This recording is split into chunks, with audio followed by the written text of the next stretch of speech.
Hi, I'm Toby Hodges from Düsseldorf Boat Show 2025, and this is a beast. Dragonflies, brand new, 36.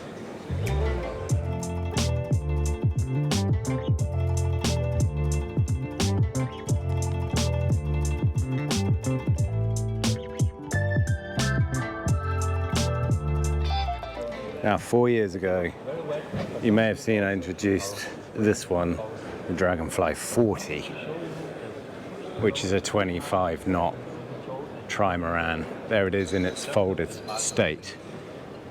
And yeah, that is a very, very exciting performance cruising machine.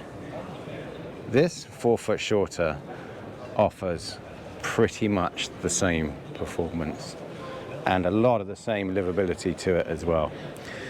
But 4 years, things have changed. This has taken 2 years in development. And why I'm hanging around here is from this angle, you can see with those floats out, they are longer waterline than that main hull. So it even that has reverse stem. It's just, I mean, look at that. It is a weapon, isn't it?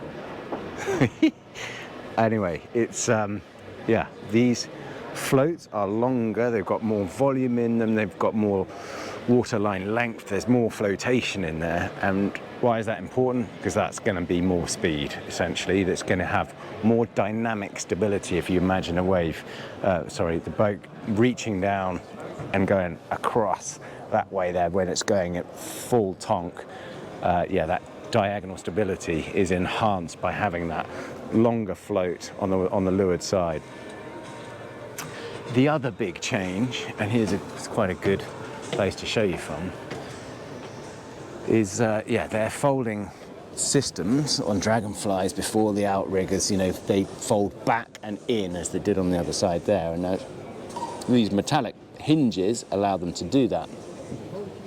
Now, Jens Corning, the designer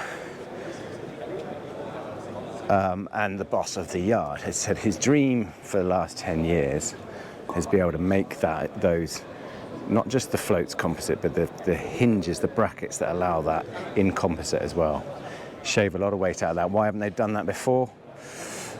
Because there's over 20 tons compression load on there, so you really need to be sure of what you're doing. And the analysis they've done and the pull and crash tests they've done have given the confidence to be able to do that. And that in turn obviously takes weight out of the boat. While we're here, there's your storage. You don't need too much in your cockpit, etc., when you've got this much in the floats. And then that is, yeah, their folding outrigger. So that, to go from that state to that folded state, obviously the outrigger's not on that one, the float's not on that wing. It takes 40 seconds to do, so the whole thing folds aft and up against the hull. And then coming on the board of the boat itself, Jens wanted a lot of the main cockpit features of that 40 brought into this size. And what that means, really, still at the twin wheels and bringing the winch setup aft here, bringing your running rigging, your manageability from the helm position. So saying, you know, when you're sailing the boat, you know, don't even need to stick it on autopilot to adjust trim and that sort of thing as well. So you're right in the aft quarters here. It's a very comfortable helming position. And I say that with some emphasis on it because it's also the first heated seat I have ever sat on a production yacht, or any yacht actually. And that is something you could get used to, particularly for those that sail in the northern European waters. Anyway, what that leaves is a big cockpit, long cockpit bench seats, and yeah, mirrored on this side as well in terms of the layout. So you'll notice it's a single point main, but they have, yeah, the Vang system for that going out to the floats normally. So, you know, as you reach off, you can put that on and adjust that, which you need to also control the twist of the heavily roached mainsail, which would have a square top option on there as well. And I'm going to open what's below my feet so you can see here, as that's a little bit unusual as well. So there's your engine bay. Right aft, a bit unusual in that respect, but what that does mean is your noise, smells are back here away from the accommodation. And it's also, you know, a sail drive, so that prop obviously is affecting the rudder, so in the wash of that means you get good manoeuvrability through there as well. And that's a 30 horse Yanmar as standard. Shallow cockpit bench locker in here. This is really comfortable actually. It's a foam decking, smart decking it's called. And then you have access out onto side decks each side to go forward. The important thing to note is that the apparent wind is going to be very high on these boats. Yes, as I mentioned, the 40, you know, it can easily hit 25 knots.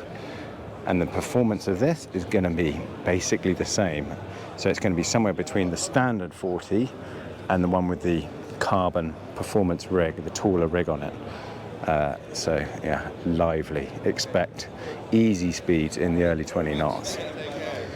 So when you're going that fast, you want to protect this cockpit area. So the standard spray hood comes right back here, and you can extend it to these winches as well to stay out of that sailing in a gust, sailing in a gale essentially. Tracks right inboard, long tracks right inboard for the head sails there, flush hatches, and then yeah, a neat little sail locker here. So you just pull on this to release that. Yeah, enough space to get a couple of fenders in. You've got a deck wash for the anchor wash system, and the windlass in there as well. Forward opening hatches. It's a cruising yacht. And it's a cruising yacht with a good amount of space for a performance trimaran. Don't believe me? Have a look down here.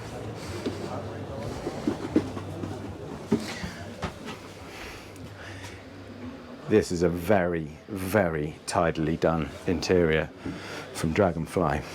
Really nice details. The lighting, amount of natural light in here. I like how you can see it coming through these louvered doors in the lockers as well. So this is the sort of largest galley they fit in comparatively. They have fitted to this size Dragonfly before, and you get two double cabins essentially. Again, good stowage through there. Nice and deep as well. And then, yeah, proper double berth under the cockpit itself. And in this generous galley, what I mean by that is you've got a good little sink, combi oven, and look how long these drawers are as well. Good stowage space in there. Nice neat bin area, and an 85 litre fridge there. And as normal for Dragonflies, that fills in here, so you can make a double berth. That's a sleepable length berth on that port side as well. Okay, plenty of saloon seating space. Little nav station area here. Switchboard with good access and lit behind there as well.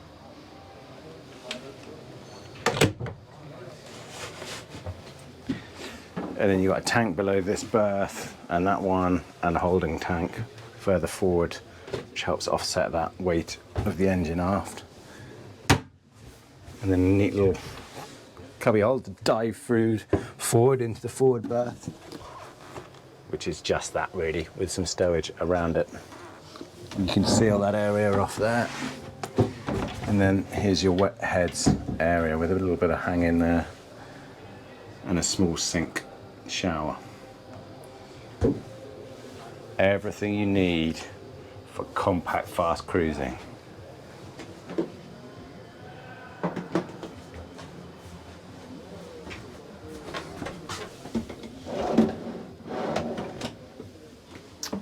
These floorboards are foam sandwich, the rest is in, ply and veneer.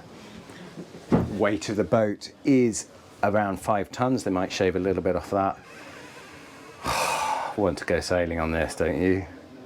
Wow. I think it's going to be a lot of fun. Hope to be able to do that for you later this spring. How much am I going to have to start saving? Starts at 510,000 euros ex-tax. For the standard version, the performance version with the taller rig, 535,000 ex-tax. Hope to see you for the sailing one soon.